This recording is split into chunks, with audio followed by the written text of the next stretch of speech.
G'day guys and welcome to another 100 Things Fireside, where we talk to industry leaders, gurus, people of authority in hot topic areas within the bucket list world, so that you, the viewer or the listener, can listen and take away gems to start your own journey. This week we are talking to Dan Flynn, co-founder of Thankyou, which is an Australian company which in 12 years has had incredible impact around the world in the social space. Their mission is to end extreme poverty, and they are well on the way, raising over $17 million and affecting millions of people around the world.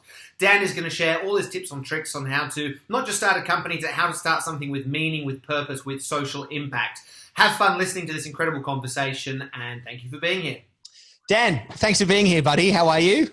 Mate, so good. Good to be hanging out LA to Melbourne. Absolutely. Now, you just told me that you had, you've had 3.5, 4 hours sleep because you are an entrepreneur with a big heart. Is that common for you right now? That and mixed with, we have a 5-year-old who was having bad dreams and kept waking up. And, you know, we've all been there, but it's a rough gig for the parents. Oh, I love it. Okay. Well, mate, congratulations. Now, look, I'll ask the same question I ask at the beginning of all these firesides, because we are talking to and for the people who also have an interest in business/social impact.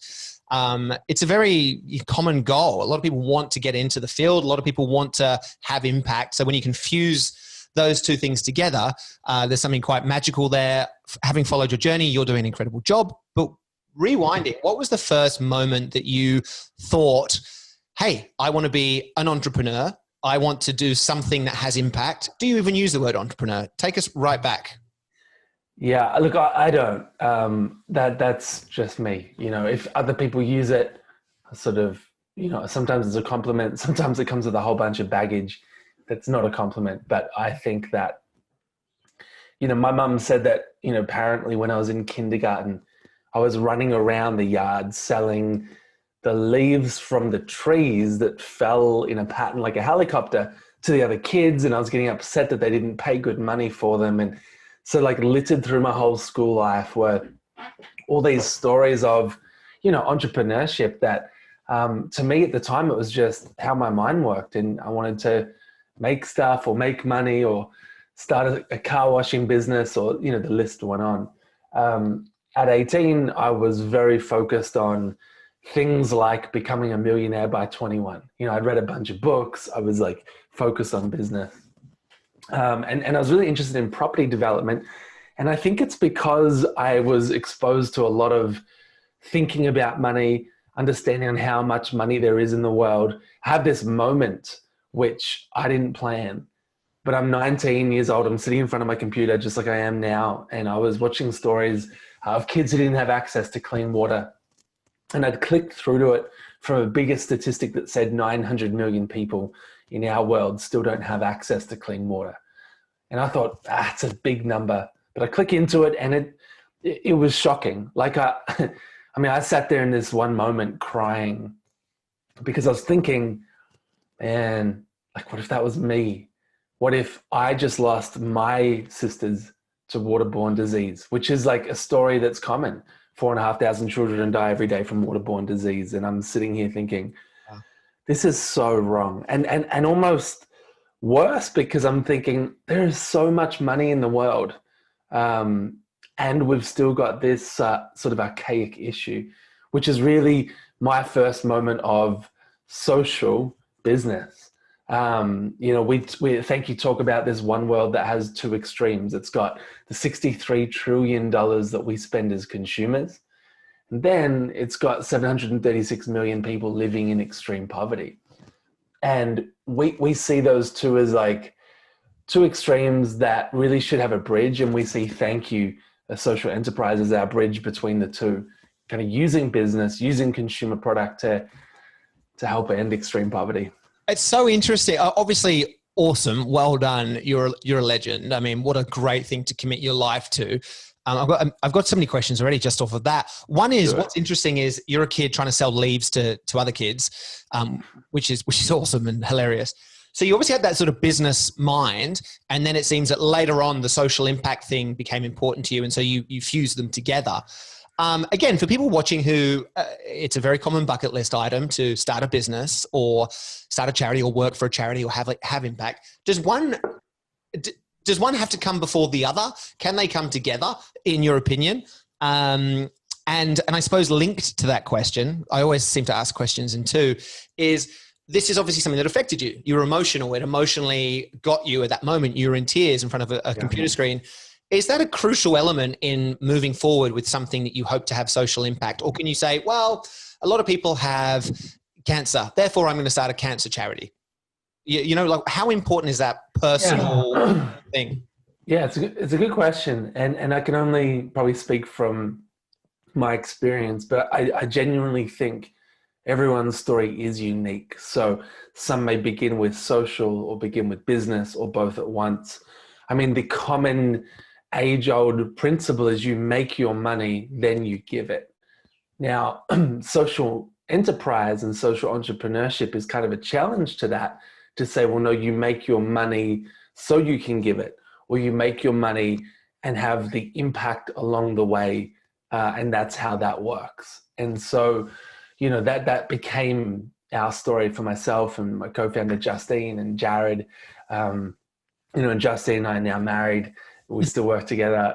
I was always confused whether it was Justine or you and Jared, but it is Justine got married. Okay, great. Yeah. But you know, and so this has become so ingrained in our life, and it's a mission. You know, it's not a business. Like we feel like we're on a mission, and we feel like we can't unsee, excuse me, the vision we have, which is imagine a world where the products we all choose every day all exist to make a difference bigger than just ourselves. We can almost see this Thankyou world many years from today, and so we're working to build that. Do you need to be moved?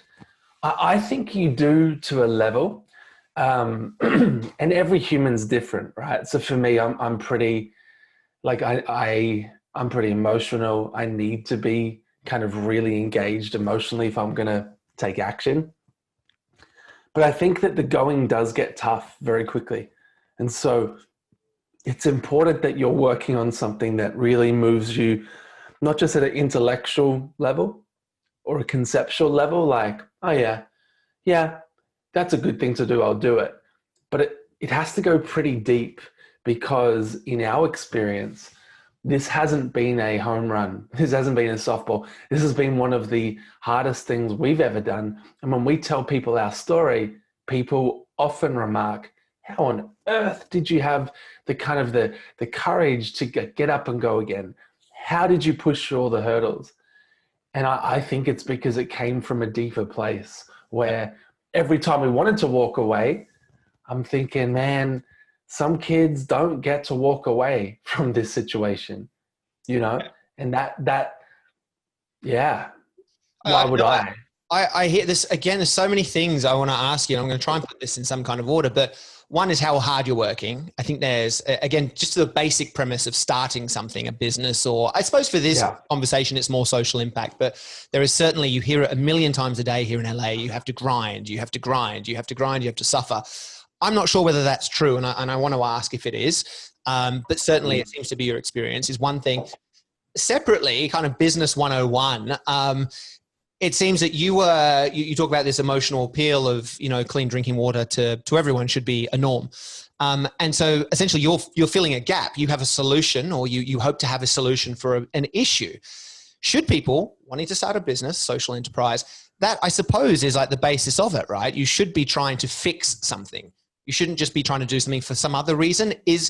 And with that, should people be looking to see, well, what's wrong in the world and how can I fix it through business? Yeah, like, you know, I think in particular with the pandemic that we've just gone through and are still going through as a society, the lights have gone on even more than ever on injustice, right? On the gaps between those who have and those who don't. You know, the countries that look after its citizens and the countries that don't. And I really think that kind of in this post-pandemic world, both consumers expect it. I think as a society, we need it. We need more social solutions. And I think business is a great agent for change. So if you are starting a business today, I think it needs to involve impact, and it needs to involve a social outcome. Now, that doesn't necessarily mean, therefore, your profits fund a cause, although they could. But purpose is deeper than cause, although cause can make up your purpose. And really, purpose goes deep into who you are, what you believe, how you see the world, and the difference you can make beyond just the dollars you can contribute, maybe to a charity or to a partner. Well, okay, so it seems fundamental. It seems almost basic. You need to have that purpose. You need to have a cause. Do you have, and I hate to ask a question that almost seems cheesy as I say it when we want to kind of deal, I really want to dig deeper into what you're doing specifically. But again, for the people watching, you hear, well, you want to start a business? Come up with a business plan. Now you've mentioned, ending extreme poverty is the mission of Thankyou. So that's a mission statement, I'm assuming. Is that what you would refer to that as? Yeah. And just quickly, so mission statement, business plan, what are the fundamental basics someone needs to address and actually just do to start something? Yeah, I mean, we have, sorry, my voice is like basically 4 hours sleep voice. It's good, it's raspy. Yeah, thank you. It's usually much higher pitch. So we've taken a pretty old school approach, right? So we've really spent time developing what's our vision? What's the vision of the world we see? And we've defined that as a world where not one person lives in extreme poverty. That's the vision. Imagine that. Now, the mission, like how do we get there? How do we bring that to life? Like what is the job? What's the plan? We've defined that as redistributing wealth from consumer spending. So we're going after, consumer product. We have 50 products that we make and distribute that exist all for the end of extreme poverty. But our mission is how do we get the money from consumerism through to our impact partners who are really the heroes in this story doing the work in the field. And so I think it's important to not just have a vision and run around like go and change the world or make this money or, some audacious thing, but so what's the plan to get there? And then business plans are interesting. We do make plans at Thankyou. I'm definitely a big believer in, the concept of jumping off a cliff and building the plane on the way down. So that is absolutely the Thankyou story. But we do a bit of planning before we jump off the cliff so that we know we should have enough of the ingredients to make that plane. We're not just sort of cliff jumpers and then realize we're a wing short. And so I think planning is important. And there's a great old proverb that says there's a wisdom in a multitude of counselors. And the key word's multitude. It's so helpful to get lots of people giving advice. Have you thought of this? Have you thought of that? And often I'd sit there thinking, I hate this. But actually, it's gold. They're pointing out what you haven't thought about, which in business, in starting any organization is really critical. Well, I love the idea that, of course, planning to some degree is needed, is absolutely needed. But also action, just jumping and building it on the way down. Yeah. Do you think that too many people, and should people be wary of this, taking their first steps into social impact business, of this kind of like analysis paralysis, thinking they need to learn everything before the first step? Action's crucial. Yeah, man. I think that, probably one of my biggest tips is start now. It's like send an email now. Like when? Like tomorrow? Nah. Do it. Like if you're hearing a podcast, like do it at the end of this exact podcast, write the first email. Maybe it's not like the email to the most important person you're pitching to, but send it to something, to somewhere, to someone. Like, yeah, I think that I have met some people with some beautiful pieces of paper that are full of hypothetical thoughts and ideas that they've spent months and months or years developing and they haven't taken action. So planning is important, but it's something that you do as you take action, because as you step out, that's when you discover how real your plan is, and then how some of your assumptions are wrong. Sure. And then if they're wrong, you need to pivot. So that's the process. and I'm assuming that's kind of micro all the way to macro decisions, you know, like you held up your hand sanitizer before, you know, small things such as the design of the label to how you're traveling as a company in the direction you're next taking. Well, I also, you know, you're talking about redistributing the wealth or the spendings of the consumer. And then you're talking about the importance of your partners who are on the ground executing the programs in wherever you may be executing them. I don't know. But also the consumer. It seems like basically there's a community. There's a whole community to make Thankyou work. And I would suggest, I'm asking, people have to think about every person, every organization, every area, region that's going to be touched by a product, right? I mean, building that community just seems like it should absolutely be part of this business plan or part of the planning process. You need to think about everyone. And with that, is there an easy way to do that? And also, I kind of want to talk about collaborations as well, because you're very well known for your guerrilla style tactics of getting people on board for the right reasons from your community to business. Yeah. Man, I thought you were nearly going to call me a guru there, but you went with guerrilla. I appreciate it. I think I did in the intro. I think you're a guru, mate. I think that, to be honest, I think that community is everything. Like our role at Thankyou, you could almost just call us community curators. Like we're curating from designers and partners that manufacture the product through to impact partners in the field, through to, you know, retailers, through to consumers. And we have a really, really active consumer community that, you know, few brands on the planet have. In fact, we've seen them do some of the most remarkable things. As we're recording this podcast, our community are going wild for another idea, which is actually what's built the brand. And so I think that for any person starting anything, it's really important that in the back end, front of your mind, you're just not alone. Like, how am I doing this? Not alone. What do I do next? Just whatever you do, don't do it on your own. Like, who's the partner? You know, so often people start something and fall into the trap of, I can do it better, therefore I'll reinvent the wheel again. You know, and because my wheel's going to be better, without maybe understanding why someone else's wheel isn't as good as the wheel you're imagining, but maybe they've walked the road to discover why it needs to be that way. And thank you. I mean, we're guilty of that. We tried to do everything ourselves at the beginning. And it was really now, I mean, we're 12 years in, and I think we're only truly now understanding the power of collaboration, the power of partnership at scale. And it is really the key to a successful vision and idea, is finding and connecting the best partners you possibly can. That's awesome. So you mentioned that Justine and Jared, your co-founders, right? So again, I think there are people listening who want to do something, but they don't know everything themselves. And how do you reach out? How do you just do you have tips on how do you actually build a community? Forgetting financial partners or anything, but just how do you get a supportive community? Because it seems with all these firesides we do that having a support structure is crucial to move forward.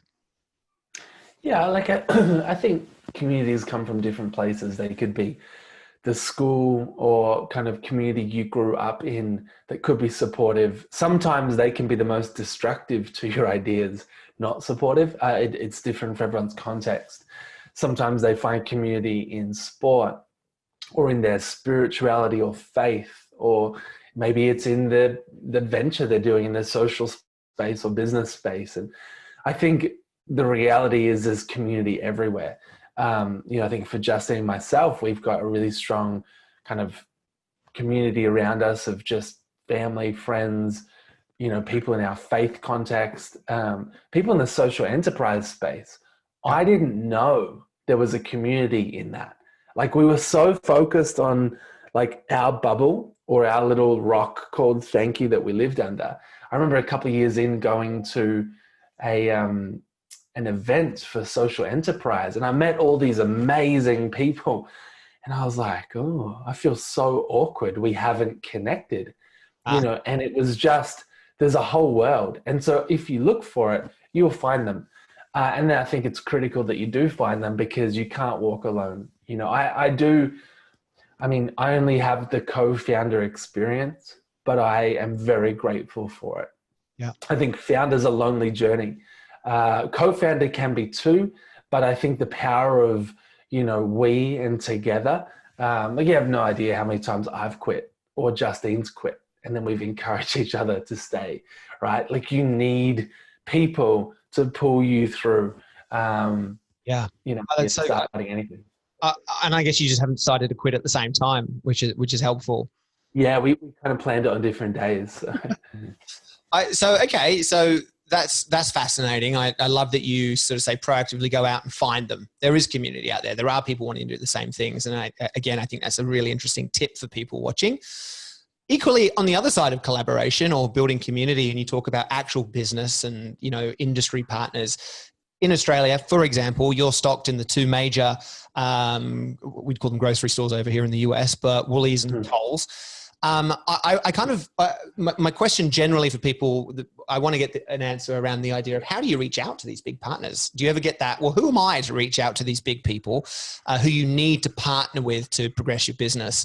Maybe sort of like a quick answer on what you think conceptually is true, but then throw in your example of how you got those guys on board, because I think it speaks to so much around creativity and passion and action. Yeah.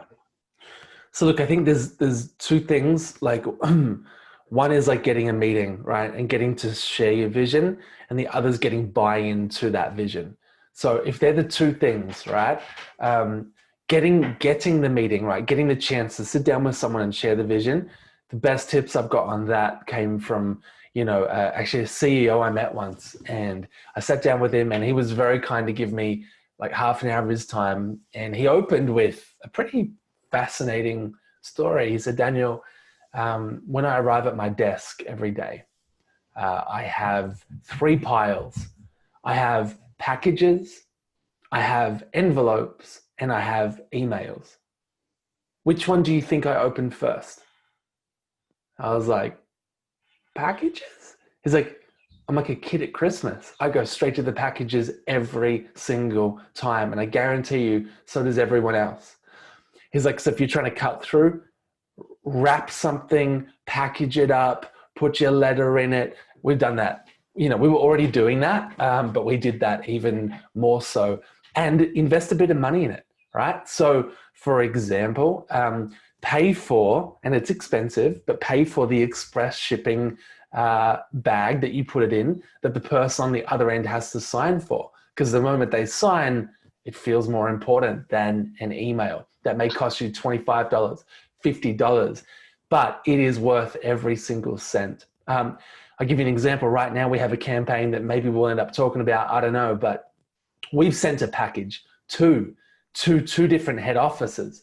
Now, we're trying to get some people's attention, and so we delivered them in 24-foot trucks, and their package is 2 meters by 1 meter, and it's giant. And the point is, we will overinvest in how do you cut through? Because people are busy, they don't have time. That's a little hack. So once you're in the room, then the great challenge begins, because we found that so many people were up for a conversation and they loved hearing a cool story about making a difference. But that was it. We couldn't get people to buy into actually backing us. Now, we peer-to-peer, we had people on board. My mum, she was like, I'm going to buy all the products when it launches, which is really great. And she has stuck to that commitment. She buys so much product. But how do you get big business to really commit their money? And that's a huge challenge. And, maybe you don't have that challenge because you're super connected and every idea you have, people just jump in on it. But it's kind of like a resume. A big business is sitting there looking at your resume of who you are and who your idea is. And if they're like, I have other people, in our case, in grocery stores, other brands whose resumes are 100 years long and $1 billion high, and you're sitting here with no experience, no budget to compete, then we're the risk. And sure, we're a social cause and we're going to change the world and we've got a whole lot of passion, but we were nothing more than too risky. And so our job became, and every person's job on this podcast, if you're making an idea happen, your job is to show someone that vision and to lead them there And we've had to do that in some pretty unconventional ways because we tried convention. It did not work. So I'm glad you said that. So I really want to, like, there's a couple of examples. I do want to speak about what you're talking about, these two truck container invites for two of the world's biggest companies. We'll get there in a second. But can you just tell us how you made, again, for you, Dan Flynn and your two co-founders and a small but growing business, you now have products stocked on in Woolworths and Coles. That's not an easy task. How did you grab the attention in the first place? Because I just think people need to be thinking outside the box, it seems. It's so noisy out there. There's such a lot of clutter. What did you do? Because it's so entertaining and there's a million lessons. Yeah. So look, we launched a video on YouTube and we called it the Coles and Woolworths campaign. So they are the name of the two biggest grocery stores who have a combined 70% market share. So we said in the video on YouTube and Facebook, we said 2 weeks from today, we're presenting to Coles and Woolworths. For 5 years, they've said no, but that's okay because 2 weeks from today, we're presenting to them and we're asking you to jump onto their Facebook wall, upload a post that if they stock the Thankyou products that you would buy them. And, you know, we had at the time our beverage range, we had a food range and a body care range that all existed to help end extreme poverty. And people went crazy. You know, people sung, danced, rapped, uploaded their videos onto the Facebook pages. Our favorite moment is these two helicopter pilots, Peter and Jeff. They flew their helicopters over Melbourne and Sydney and then around the head offices for half an hour with these giant signs, Dear Coles, Dear Woolworths, excuse me, thank you for changing the world, in brackets, if you say yes. And because we hadn't met them yet.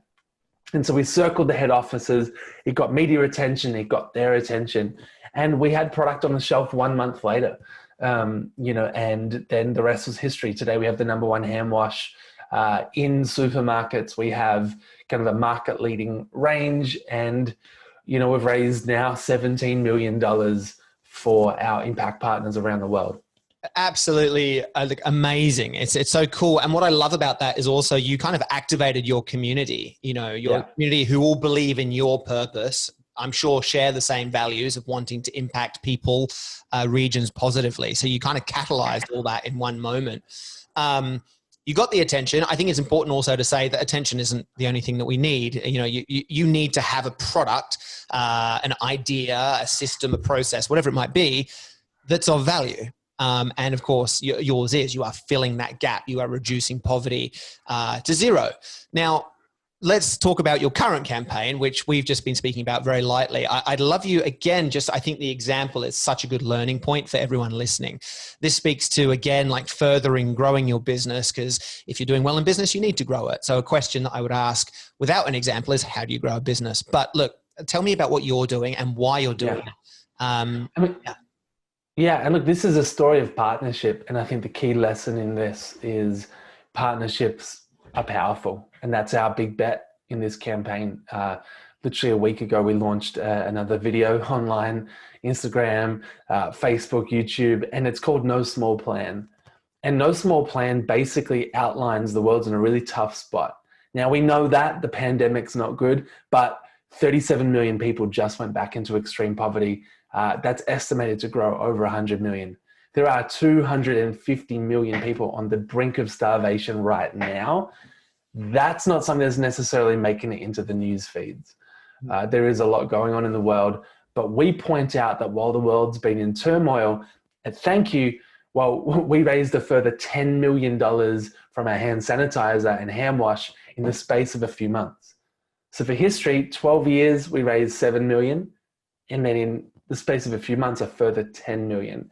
And this is at a time when charities are in kind of a tailspin. People are not donating right now, you know, and so we're raising money for a whole sector that needs it more than ever. And No Small Plan is a simple proposal to the world to say, hey, everybody, what if together we could take this working model from two of the smallest countries, Australia and New Zealand? What if we could take it from there to the world? And it's an invitation to the world to back it. The hashtag is Thank You to the World. And we've invited two groups of people to help. The first is the biggest product companies on the planet. So we've sent a proposal and a Zoom link to a meeting that is now 1 week away. And we've sent that Zoom link and a letter inside the 2-meter crates, inside the 24-foot trucks. One went to Unilever's head office. The other went to P&G's head office in Cincinnati. And the invitation is to 2 of the biggest product companies on the planet to partner with us. Now, we've competed with them for years, but we thought it's 2020. Business as usual is out the window, and we have to forge bold new paths forward. And so we're asking them to help make and distribute Thankyou products in the same way that Adidas make and distribute Kanye's brand Yeezy. It literally mirrors that type of partnership. And it's a bold move. We have also invited 9 of their nearest competitors because, we hope one of the big 2 will join us. But if they don't, Thankyou only needs 1 global manufacturing partner. And we think we can, with the power of people, change the game. And that's the final most important group, is the people. So while we have sent an invitation to, in total, 11 companies, we're inviting people all around the world who kind of resonate with this idea to post their support online. So the call to action is to post "I'm in AU," tag in P&G, tag Unilever, hashtag Thankyou to the world. And the reason the consumer voice is so powerful is we are, sure, a successful social enterprise, but we're in 2 of the smallest countries on the planet. And to propose to the biggest companies in the world to take this idea seriously and to back it into over 190 countries, we need the people's voice. And, in the last few days, we have been pretty overwhelmed. We've had people in over 80 countries posting their support, media pick it up in 29 countries, kind of surprised me. We had 150 features in India, 25 in Japan, just like not many in America. There's a few, but I think America's got a bit on right now. But all around the world, people are kind of joining in to say, hey, let's get this idea to the world. And will it work? Well, we're a few weeks away from finding out. What do you think? Do you think it'll work? Yeah, well, totally. I mean, it will. Who will be the partner? That's the maybe it's the $1 billion question. But, I really believe we'll find someone who wants to help take $17 million raised for our partners and turn that into hundreds of millions. I think the proposition works. I think all these companies are talking about purpose and how important it is. And this is a great way for them to live that out in their core business. Wow. And it'll work. Like I said, it's bold. It's bold, and it's it comes from the heart for you, and it buys into, or it promotes the value that I'm sure all these companies really have. And just fundamentally, as people, you're talking about being good and making a difference because we can and we should.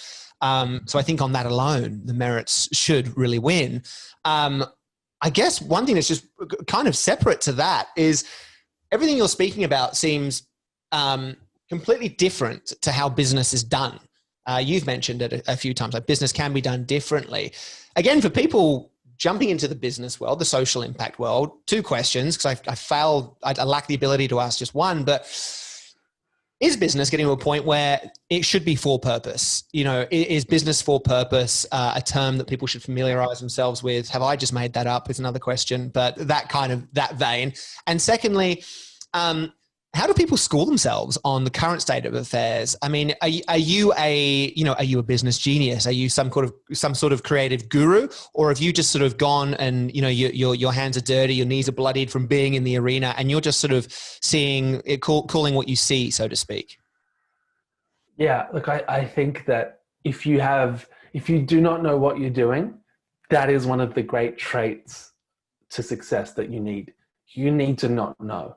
Now, we'll talk about what else you need in a second, but you need to have that, beginner's mindset, that naivety, that, I wonder if we could approach it this way. I wonder if we could do that. When we launched our book, Chapter 1, we launched this book at a pay what you want price. We committed all the profit to funding the next chapter of the Thankyou story. And when we did that, people like, pay what you want at retail is never going to work. And, we ended up making $2.5 million. We had someone pay $50,000. People pay $10,000, $5,000. Like we ended up winning the innovation award through the retail chain we were with. They were like, it was second to their Harry Potter book launch. But we were sitting with people who they range or stock 30,000 new titles a year. And the year they stocked ours, we were their most successful. crazy. But we'd never written a book.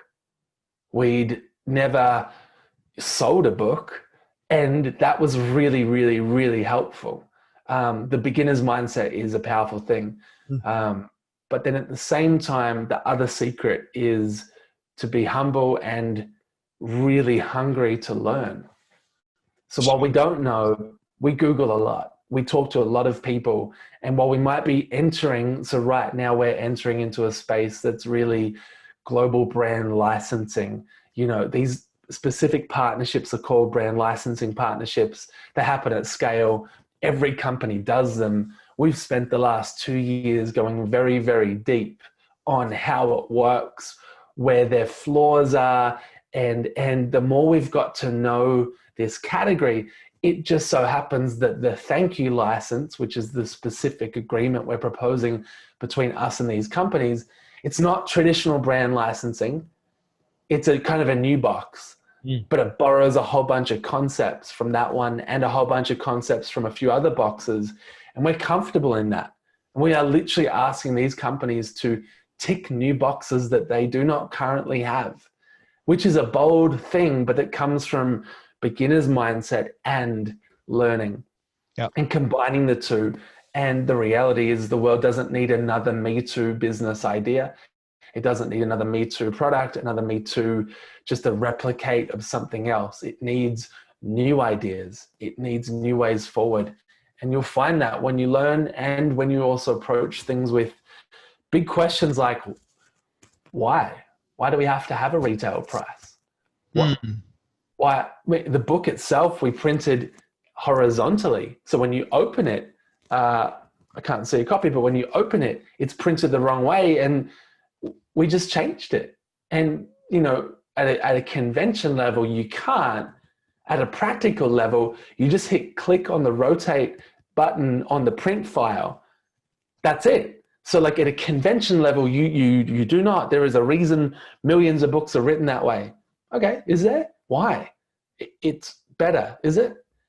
We did it that way, and the feedback was remarkable. People were like, I loved it. At first I hated it, but then I found it quicker, and I could read at night upside down, and everyone had all these stories. And to be honest, the stories don't matter. The fact is that just people changed their behavior. They got out of their comfort zone, which we think is the critical piece to any idea coming to life. I love it. I absolutely love it. And it seems I want to ask a couple of sort of more personal questions, not in that way, but just personal self-care, if you will. But it seems as though you found your business voice along the way. Like you say, 12 years now, and I'm sure you're very different to how you were when you started. And that curiosity and that naivety probably is becoming, or the naivety is maybe becoming slightly less because you know a lot more. Do you have to be selling leaves in a schoolyard as a child to know that you're going to be successful in business? Or is it something that you can train yourself? I mean, you talk about learning, and a lot of that comes from being in the arena. But, you know, again, people at home going, well, I do want to do something. What's the first step? Is it educating yourself? Yeah, like I think it is. I think education matters. I think also too, getting comfortable. And the biggest journey we all have is an internal journey of who are we and what are we best at? And we should go all in on that. And that's probably the great trap, right? So humans, we love comparing. There's a great quote that says, comparison is the thief of joy. But I want to be that founder or that person, or I want to be Seb. To be honest, no matter how hard I learn at being you and trying to mimic and copy you, it's going to be a pretty miserable journey.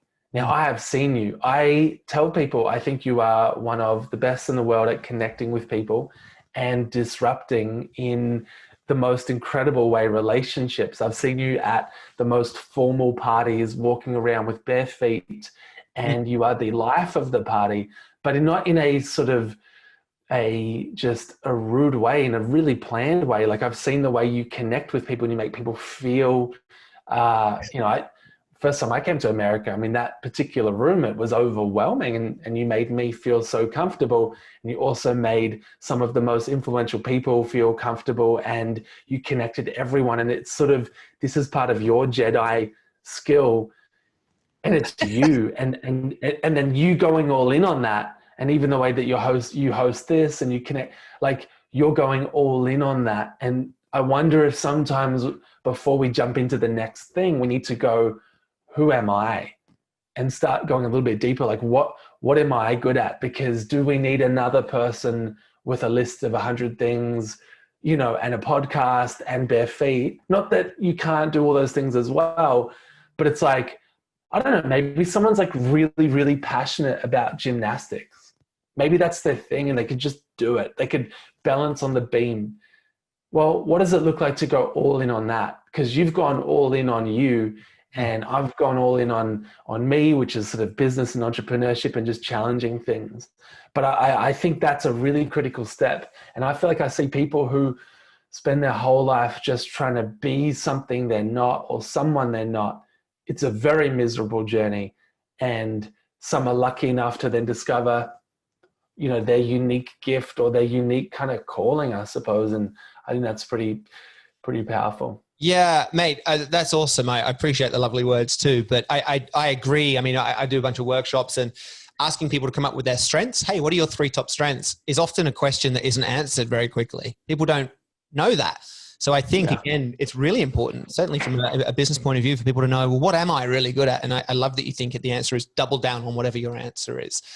Also, just from a person, I'm just curious because you work hard. You've had 3 hours, 4 hours sleep overnight. You're in the middle of this campaign, which is global. You're about to sit down with P&G and the other ones and maybe 11 meetings. I mean, who knows? Life's busy for you. There's a lot of pressure. There's a family. There's a kid. How important is self-care for people advancing into the business world? Because it's taxing. How do you look after yourself? And on that, my second question, as always, is how do you kind of maintain motivation? And, you know, we all battle demons at some time. For some people, it's very common to hear, am I worthy? Am I clever enough? How do you mentally stay in shape and maybe physically too?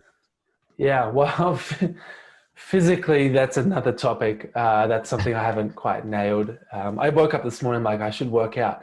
I've got about 8 minutes to this podcast, so that's as far as I got. But you know, this is a huge topic, man. I mean, this is super critical. Justine and I burnt out after 10 years at Thankyou. You know, she had 3 months in bed and it became a 9-month recovery. Like she just shut down. I had to have a couple of months off and a real rethink and a reset because we burnt the candle at both ends. And it doesn't matter how worthy the cause or how young or passionate you think you may be. At some point, you know, those two flames meet in the middle. And so we 2 years ago went on a very deep kind of journey of we want to be as leaders, as, you know, as a couple, as a family built to last. And so we had to change things up dramatically. Yeah. So how am I doing right now? Really well. I did only get a couple of hours sleep, which was not good. But yesterday I slept during the day. I took I actually took from 11 a.m. till 8 p.m. off. Wow. Which is crazy during a global campaign when everything's going crazy, but I said, hey, I actually need a rest day. Yeah. And, you know, and it was critical because we have just kind of got to base camp and now we've got to get to the summit. And there's a lot of really important decisions to make and thinking and et cetera. And I need that energy. So I've become a lot better at calling it and then valuing how I'm actually doing and not disconnecting that from the mission. So if I don't have the capacity to lead or to get up and go again, we don't have the capacity to get up and go again. Now, obviously we have a team and so there's a balance in that analogy, but I really think that self-care it's the only way forward. From a mental perspective, it's critical. I had a catch up a couple of years ago with a psychologist and a counselor. And, you know, we shared a whole bunch of sort of similar values. I booked a session with him because Justine said, that there's some pretty heavy thoughts you're having. Very heavy. Yep. That's not you. You should talk it through with someone. And I thought, nah. I don't need to do that because I'm a man, and because, I don't like, we're very weak. I was actually on a plane ride back from an interview of a lifetime with, yep, I'm going to name drop, but it was a sit down for 25 minutes with President Obama. Nuts. He interviewed 3 young people. He picked us from around the world. We had no idea till 12 hours before. Someone is amazing interview of a lifetime. It went really well. But afterwards, I felt terrible.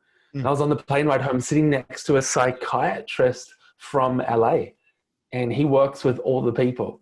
He's been in LA for 40 years. He's like, Daniel, I'm like, oh, who do you work with? And he was an old gentleman, very humble. He's like, I work with the people but that's, it's their business. And we got talking, and I said to him, man, I have this fear of failure. I don't want to fail. I don't want to let everyone down. I don't want to let this whole concept and movement down. And I just had this interview, which is great, but I feel this huge pressure and weight of like, what if I mess this up? Right.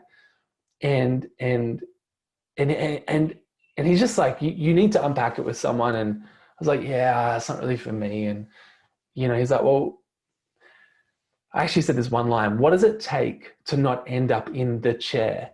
And he's like, you're in the chair right now. You're sitting in a chair having a conversation with someone right now, change your thinking. And I was like, okay. Justine tells me, I end up having a catch up with this psychologist, and I reckon he thought I was only going to be there for 1 session. And I totally was. I booked it. I was like, I'll do it. And as I'm kind of finishing up, he says to me, Daniel, I don't usually say this in the first session, but I don't think you have a fear of failure.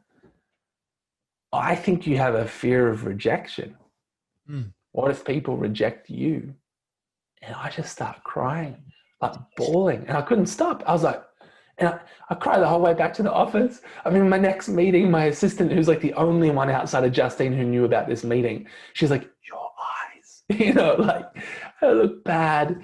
But I had it was this overwhelming sense of relief as well, because here I am chasing like fear of failure. And it turns out there was a deeper thing that went the whole way back to the beginning. Yeah, and, I could leave it at a speaking engagement of, and I'll finish on this, but like 5,000 people, and people could clap. Heck, people could stand and clap. But my night will be thinking about the 2 people that I saw leave about 3/4 of the way through, and I was watching their face. So was it the outfit, what I said, how I said it, what wasn't good enough? And like some people are like, you need to chill. But that's not how my mind worked. It was completely like, you are a failure and you cannot engage everyone, which is just ridiculous. So I went on a really deep journey over the last 2 years, 2.5, and I still call him like he's a lifesaver, because he's trained on how your brain works to help you understand how you think and how to move forward. So small point, if you are late, talk to someone. Don't do it alone. Get in the chair, get out of the chair, walk with someone on the beach, get some help not even if you need it. I just think it's really good to have a multitude of counselors, even if one of them is a paid trained counselor. Oh, I thank you so much for sharing. Because I certainly, and this is kind of digressing from what we talk about, but I mean, certainly in Australian culture, it's a taboo. You don't see a psychologist. Massive. In America, everyone does it. In fact, you're a loser if you don't.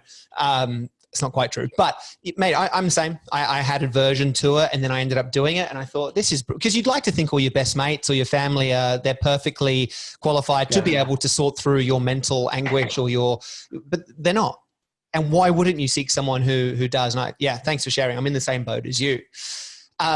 Mate, bringing this all to a bit of a wrap, it's been incredible. And like quite clearly what happened from what I've taken is that you understood your strengths, you found a passion, you did a bit of planning around it, you threw yourself at it, you were bold, you were brave, you were innovative, you learnt along the way, you, in taking action, progressed, and that is kind of like a cycle of what's happened up until now. 12 years in, you've raised $17 million, you've affected millions of people positively, and that's just the beginning. You're ambitious, you're tenacious, and everyone listening would absolutely be inspired to find out more about you, etc. Do you have a last comment just to that person who maybe just needs a bit of a push and isn't getting it from their current support network, or maybe they don't even have one? What is the thing that you'd love to maybe just say to that person watching who has an ambition to start something but hasn't done it yet?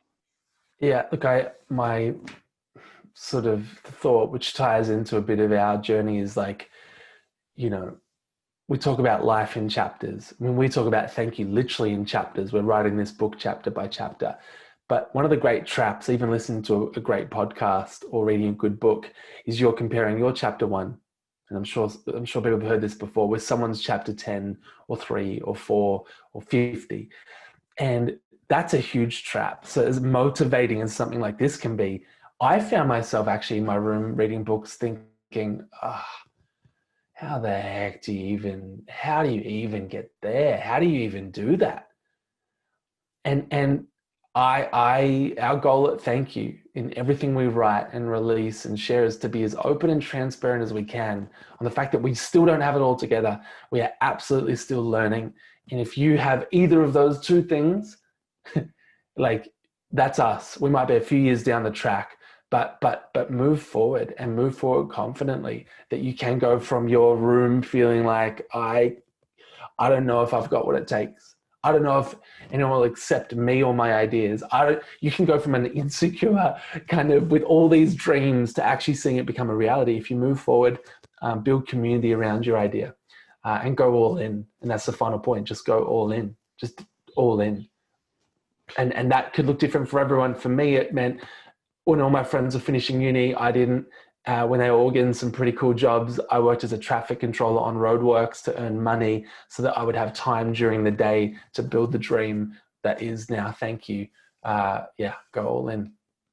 Mate, I love that. And you are. And I guess let's just end with this then. You're going all in. You're looking to get the attention of Procter & Gamble and Unilever and their competitors if those two don't answer the call, but I'm sure they will. How can anyone support right now? What are the hashtags we use? What can we do? Great. So just post the words on whatever platform works for you. The words is, I'm in, are you, to this idea, hashtag Thankyou to the world, tag P&G or tag Unilever.